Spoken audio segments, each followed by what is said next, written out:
And President Trump says he must play a role in picking the next leader of Iran as questions grow over the future of the country. The president dismissing the Ayatollah's son as an option and telling Axios that Khamenei's son is a lightweight. I have to be involved in the appointment, like with Delcy Rodriguez in Venezuela. Khamenei's son is unacceptable to me. We want someone that will bring harmony and peace to Iran. And Pastor David Nasser joins me now. He fled the country in 1979. You are here with us and can give us some context as to what you are hearing about the feeling either in your own community and then back in Tehran or across Iran, because it's been very hard to get information out of there. Yeah, good morning, Dana. I think the overwhelming sentiment from the Iranian people, both outside of America and outside of Iran and in Iran, is gratitude towards true allies coming in to help them. When it comes to, for example, President Trump saying that he wants to have a seat at the table in picking the next leader of Iran, I think, number one, the Iranian people would say he has earned that right. America has earned the right to be able to speak into this. They want the help, and frankly, it's needed. And so Iranians are filled with gratitude that this is their war to fight. This is their revolution to overthrow, their liberation in the trenches to be, to do in the long run. But man, they needed help to get this thing going, and America stepped in the gap to help us do so. The president yesterday at the White House talked about the IRGC needing to lay down its arms. Watch. Once again, calling on all members of the Iranian Revolutionary Guard, the military and the police, to lay down their arms. They're only going to be killed.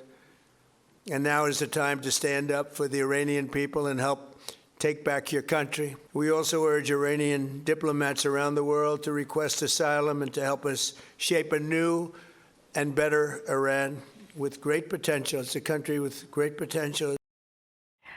The other thing the president said today on True Social is that he expects an unconditional surrender. Nothing short of that is acceptable. So in your part of it is like your awareness of your community is, of course, a little bit colored by the fact that you were able to be here since 1979. Right. And so when you think about what the people of Iran want in a leader there, is there somebody that comes to mind or a group of people that comes to mind that could actually take on this leadership role?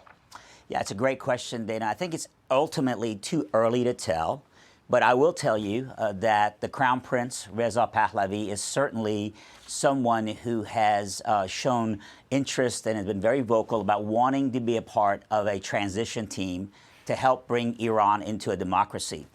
He was, of course, his family was, of course, a part of Iran's leadership when his father was the king, when it was a monarchy.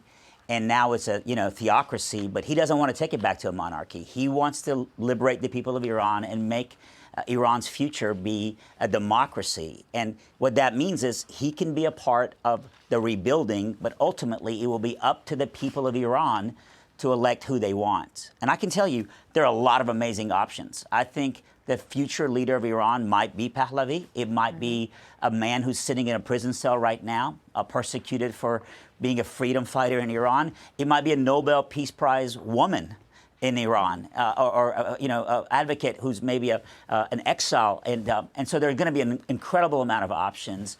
And I think those things will be answered in the future. But whoever it is, they have to lock arms with the rest of the world, because a better Iran means a better world. Yeah. And certainly America will play a vital role in this.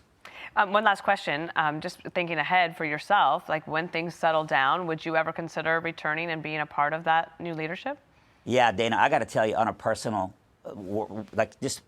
account, I haven't slept for about 3-4 days since this great news came. For us, this is both scary for our family members back home, but yet exhilarating. We've been asking God for this for so many years. I'm a pastor here in Tennessee, and for us, this isn't so much about a revolution being overthrown or a democracy. We want all of that. This is about the potential of possibly Iran thriving, and honestly, even a revival in Iran. Right now, what people are maybe not aware of so often is that Iran, Dana, is the location where the fastest growing church on the planet is, the underground church in Iran.